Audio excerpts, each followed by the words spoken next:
In Os heeft de gemeente besloten om een compleet andere invulling te geven aan de opvang van mensen. De dagelijkse uitvoering ligt in handen van een lokaal burgerinitiatief, Stichting Thuis in Os, opgericht door Angelo Schuurmans. Zij organiseren de opvang met succes, menselijker, altijd vanuit vertrouwen en niet systeemgeoriënteerd. Oekraïners en asielzoekers wonen al jaren samen onder één dak. Mijn naam is Nazmiye Oral. Na een acteerworkshop met de bewoners van Thuis in Os heb ik deze plek in mijn hart gesloten. In deze podcast bespreek ik samen met Angelo en verschillende gasten die in of om de opvang wonen, hoe deze unieke aanpak tot stand is gekomen en hoe dit dan precies werkt. En, we noemen deze mensen vanaf nu liever geen asielzoeker, statushouder of vluchteling, maar wel bewoners, nieuwkomers, nieuwe Ossenaren of gewoon mensen.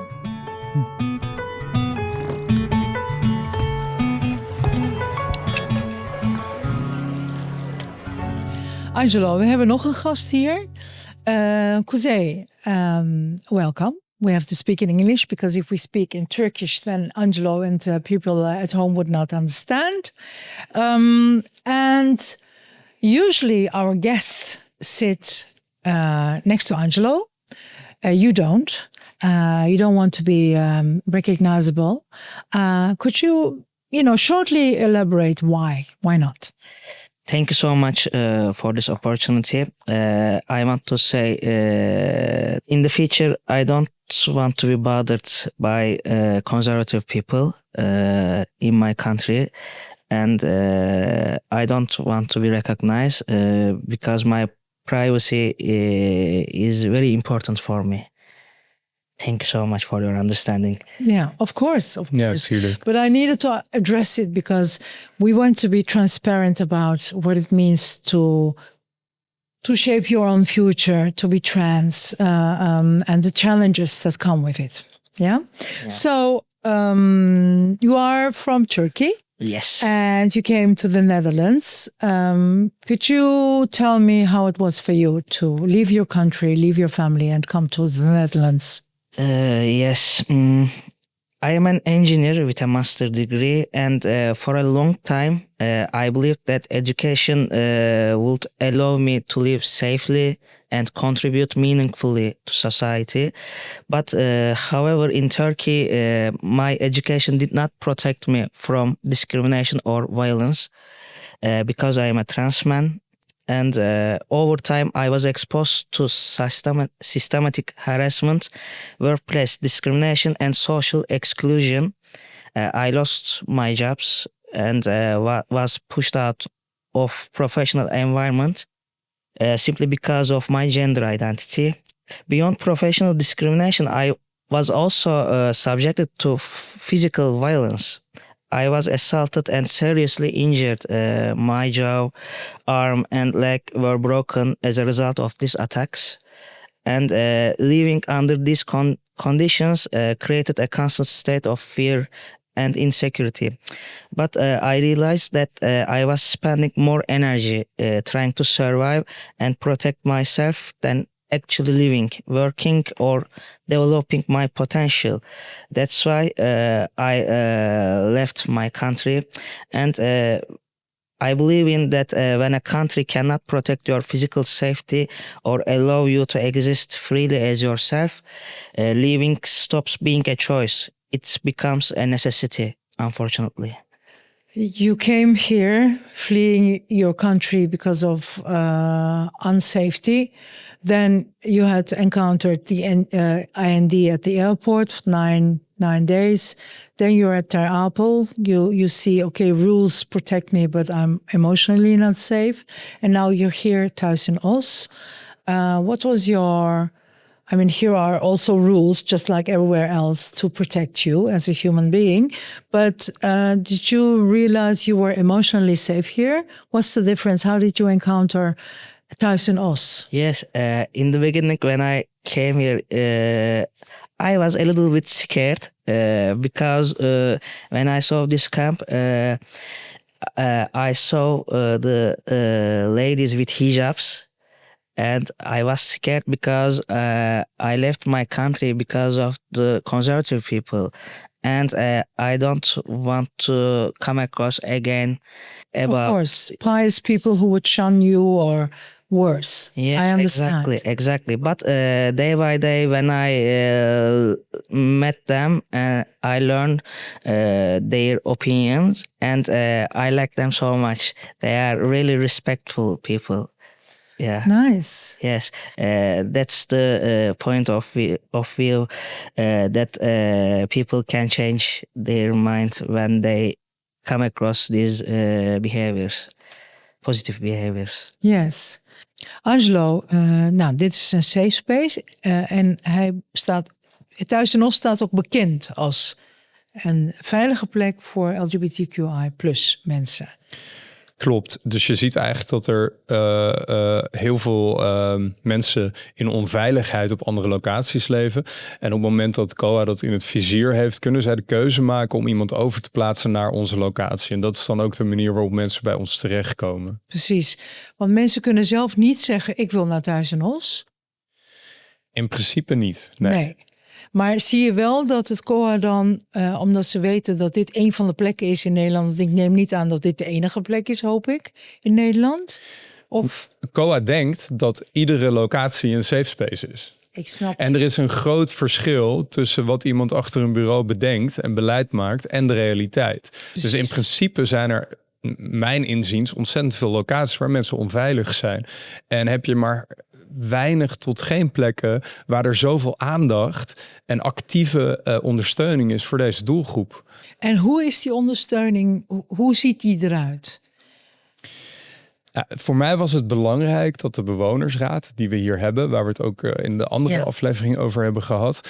Ik heb eigenlijk ben met hun gaan zitten en ik heb gezegd, kijk, volgens mij willen wij hier dat iedereen hier in veiligheid en rust kan wonen. En het is niet mijn bedoeling om die bewonersraad of hun achterban hier in de opvang te veranderen van mening over LHBT. Ik denk dat dat iets is wat geleidelijk aan moet gebeuren als je naar Nederland komt of niet. Maar ik wilde echt hun support hebben. En we hebben dat gesprek gevoerd met de bewonersraad. Ze hebben met hun achterban daarover gesproken. En ze hebben gezegd, wij gaan er met z'n allen voor staan dat de mensen die hier zijn, die tot de LHBT-groep behoren, dat zij hier veilig zijn. Ja. So, Kuzey, you are open about your transition. Yes, of course. Of course, you say. Why, of course? Because in Turkey, in my country, I always hide from the other people. I moved to the Netherlands because I don't want to hide anymore. That's why. Yeah. And by being so open, you already answered that question actually, but still I'm going to ask you, when you arrived here and then began to open up about your transition, did you feel unsafe here? No, I didn't feel unsafe. Besides, I felt more happier. I felt happier because I don't want to hide anymore. How can I explain it? I am 38 years old, by the way. Almost my entire life, I must keep my things as a private. Yeah. For example, I had a relationship, but I must keep it in a private. It's not life. No, it's not living. Yeah. You were leading a secret life, like a second life. Yes, it's too hard. Yeah. And I can imagine the relief that you feel and experience when you don't have to lie anymore. Angelo, zullen we maar gewoon Engels praten, zodat Kuzey ook...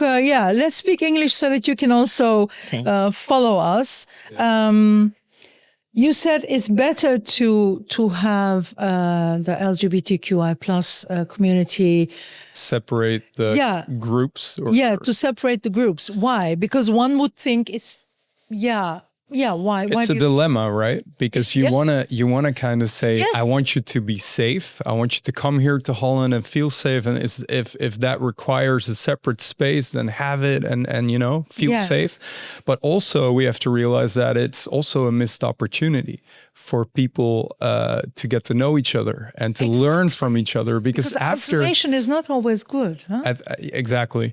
The thing is, though, the way it's arranged right now, it's not enough. So the way the shelters we have a lot of stuff going on here to make it go well, but it's not like that everywhere. No. So, and what you see is that people actually cannot rest their heads at the end of the evening. They're afraid to go to bed. So I think in those cases where they're being threatened by their roommates or they have been beaten up or wait. Even roommates. So, yes. So I can be like a trans woman or trans man and I can be assigned to live together with someone else who hates trans people, maybe? That's possible, yeah. That's possible. Yeah. Okay, good. So why doesn't this happen? This separate shelter? Yeah, because the way the government looks at this is like the shelter has to be resembling our society. And there's gay people, there's straight people, there's trans people, and they all have to live together. So it's almost underestimating the problem because obviously that's not the reality of what's happening. These people get harassed and they're not safe. So for those people, and if there's a really, let's say, nasty situation, I would say, let's have a separate space where they can settle down, where they can find some rest and peace and arrive. But in the long run, I think it's better to maybe do what we try to do here. And that's to create support with the other groups too, and to explain, because this is not just about safety for Kuse and for the LGBT group. It's also about safety for the other group who maybe doesn't understand anything about these topics, to ask their questions and to be able to learn. Yes, and to about evolve as humans. Exactly. And so that's what you mean with creating a safe space. Yes, it works both ways. Oh, yeah, beautiful. Yeah. And I must say, the more I learn about Thuis en Os, the more I learn about this method that you are implementing here is not just something you come here, you look at this and you're like in 2 days like, I get it. And then we can do it. It is really a way of life. It's a complete different system, right? Yeah. It's a vision of how you want society to be. Yeah. And building it accordingly so that it, And it needs our humanness, it needs our intelligence, it needs our willingness to go beyond ourselves. And our trial and error. Exactly. So we take a step and sometimes we see, this is not working. Yeah. Or there's a mistake or we did it wrong. And it's about admitting that and to be flexible and pragmatic and to go a different route together. And usually for people in the higher up in the hierarchy, or it's very hard to admit that they are failing at something, because people want to be right. About risk, about experiment, you yourself are gay and you are quite open about it. How do you experience it personally in Thuis en Os? Is it easy for you because you're the director of Thuis en Os? Okay, that's a few questions. So sorry. First, so you are gay, right? That's true. Okay, good.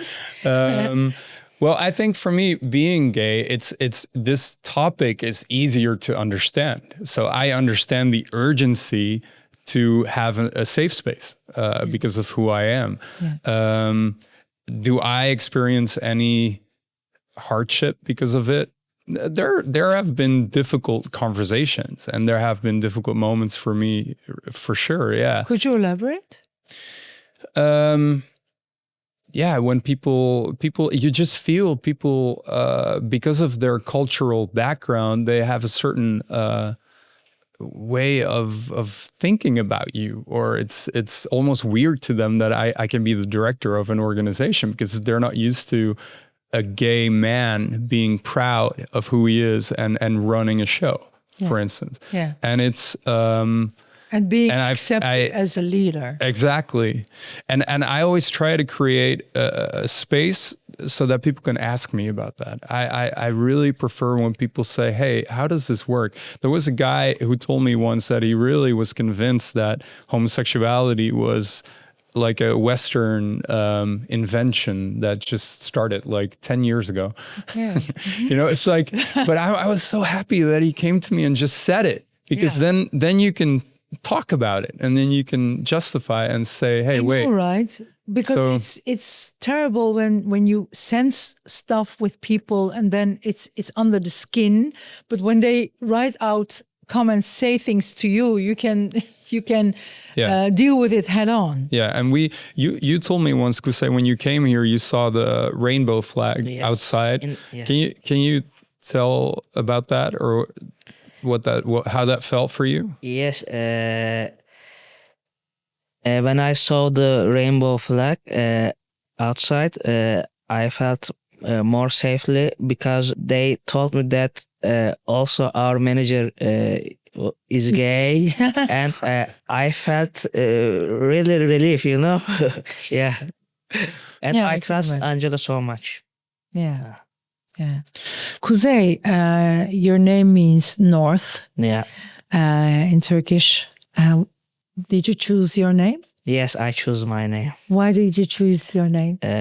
Because I want to find my way in life. And I am always learning day by day. And people must use the north if they want to find their path. That's why I choose the north. Because of the compass, it always, you follow north. So that's why you... Yes. That's beautiful. Beautiful, yeah, I think so too. And by the way, my father's name is beginning with K, and my name also beginning with K. Yeah. Beautiful. Thank you. Beautiful. Angelo, jij hebt een platform opgericht ook, naast alles wat je hier doet. Hoe heet dat platform? Platformvrij. Platformvrij. En wat doen jullie? We organiseren eigenlijk allerlei activiteiten voor migranten met een LHBT-achtergrond. En dat hoeven dus niet per se vluchtelingen te zijn, maar dat kunnen ook gastarbeiders zijn of net mensen die hier komen vanuit andere culturen, nieuwe culturen. En we zorgen eigenlijk dat mensen zich daar verbonden weten en voelen. Dus avonden waarop zij samenkomen en met elkaar in gesprek kunnen. Maar we hebben gewoon ook hele leuke dingen, zoals dat we ieder jaar met een 20-tal mensen op een Pride-boot in Amsterdam meevaren. Wat voor mensen die uit landen komen waarin homoseksuelen of trans mensen echt, waarbij dat één groot taboe is. Ja, of levensbedreigend. Levensbedreigend. Ja, dat is fantastisch om te zien als die mensen op zo'n boot staan in Amsterdam en die hele grachten, die kanalen staan vol met mensen die support bieden. Ja, ik vind dat wel mooi om dat Nederland dan aan hun te laten zien. Ja. En werk je ook samen met andere organisaties? Of? Zeker. We hebben samen met Stichting Radar en het COC hebben wij een lespakket ontwikkeld over gender. En dat wordt in Os op de middelbare school aan de ISK-leerlingen. Het zijn dus eigenlijk leerlingen die de taal nog niet spreken, overal uit de wereld vandaan komen, die daar ook les in krijgen. En dat is wel iets wat we met dat platform ook proberen goed weg te zetten. Bijzonder. Misschien kunnen we ook een linkje in de comments plaatsen van Zeker weten. Platform. Ja. Dankjewel. En die veiligheid, het maken van een safe space. Als ik van een organisatie zou zijn waar ik wil dat iedereen zich veilig voelt. Hoe pak jij dat aan? Hoe pakken jullie dat hier aan? Behalve dan dat je de bewonersraad ook mee laat doen. Maar de rest van deze plek, hoe doe je dat praktisch? Bedoel je dan de andere mensen? Of? Ja, gewoon hoe zorg je ervoor als gemeenschap dat dit een veilige plek is voor iedereen? Goed, we hebben volgens mij door die waardes voorop te zetten, dat is één. Welke waardes? Bijvoorbeeld dat je wilt dat mensen hier veilig en in rust kunnen leven. Volgens mij is dat waar iedereen zich in kan vinden. En dat zijn universele waarden die iedereen begrijpt. En vooral voor deze doelgroep van mensen die gevlucht zijn.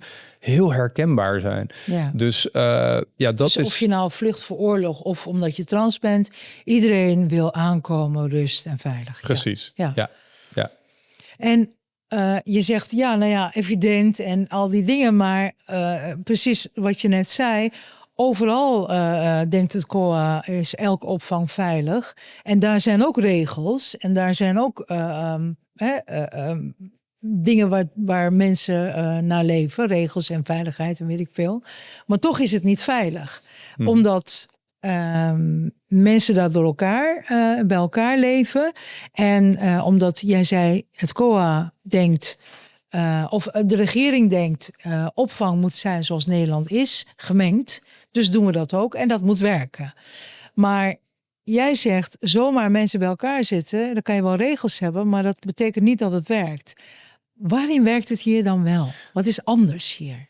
Als je dat gesprek met elkaar blijft voeren. Dus je moet daarin blijven investeren. We organiseren hier zeer frequent activiteiten voor de LHBT-groep. Maar die deur staat open voor de anderen om daar ook binnen te wandelen. Dus het is niet iets afgesloten.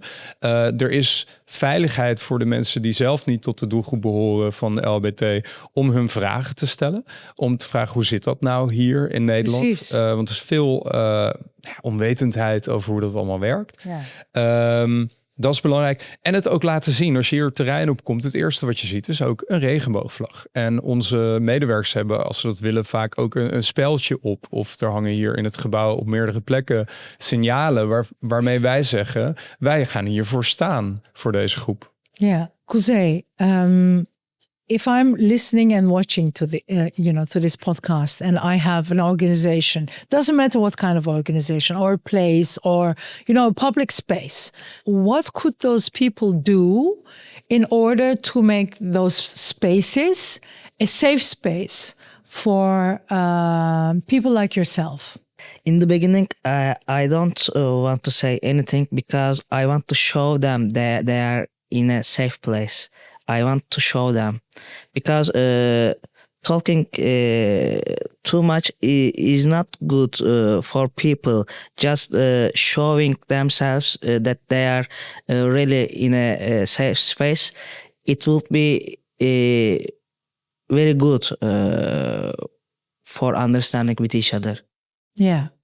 So do you mean like Angelo? I asked the same question to Angelo, and Angelo said, you have to be talking about, so we are like 10 people here. What do we want to have this space to be? We want to have a good time. We want to have nice time. We want to be happy together. So what are the rules? Instead of, so you are trans, you are gay, so, and then the rest will follow, Angelo said. So you mean the same, actually? Yes, and I want to clarify that, for example, in Thuis in Us, under Angelo's leadership, Thuis in Us functions less like a traditional reception center and more like a community. Yeah. The focus on mutual trust, respect, and shared responsibility creates an environment that supports real integration. Yeah. Thank you so much. This is very important. So you say, just try to be a community, try to be together. And what I also hear you say is that humanness comes first. Yes. We are all human. Yes. We were just talking about the possibility in Ter Apel or other places that if you are, for instance, LGBTQI plus person or trans person, that there is a possibility that you can be put together in one room with someone else that you don't know and maybe who is opposed to gay or trans people, which is, of course, feels very unsafe.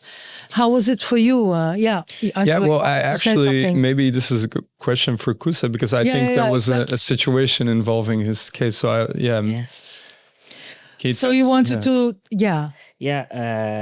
in my life, for all of my entire life, I didn't share a room with somebody. I had my own place with my pets, and when I arrived here in the beginning, in for three weeks, I suppose. I stayed alone, and who is responsible for our rooms?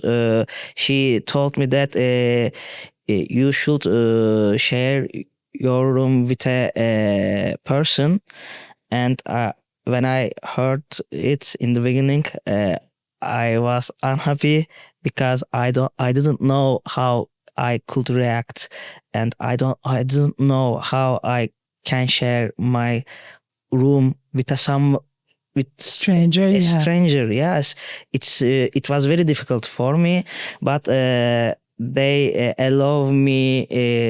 They give me a time, and we were neighborhoods with this guy. Also, he's gay, and we were knowing each other very well. After 3 weeks later, we could share our room together, and now he's my best friend. Yeah. Yes. So you say, of course, it was a shock. Like first you have to live together with someone. Yes. But you said people talk to you from here, responsible person said, he's a nice guy, but we are going to allow you guys to get to know each other. You were neighbors for 3 weeks so that you guys could get to know each other and then live together, and now you're best friends. Yes. So, guys, we are at the end, but I have someone beautiful for you. Bea, kom erbij. It's the mother of Angelo. Hi, welkom. Zou jij, Kuzey, een vraag? You can take one thing. It's the last question. Don't open it. Give it to Bea. She will give it to me. Dankjewel, schat. En als jij dan zo hier wil staan en eentje aan Angelo, dat hij het uit de bak kan vissen. Hoppa. Yes. Dankjewel, Bea, onze lieftallige assistente. The gorgeous Bea. Okay, Kuzey, I have a question here for you. I'm waiting. Yes. I am scared. Why? I don't know. I am excited. Yeah. Be excited. What is your most clumsy eigenschap? Trait?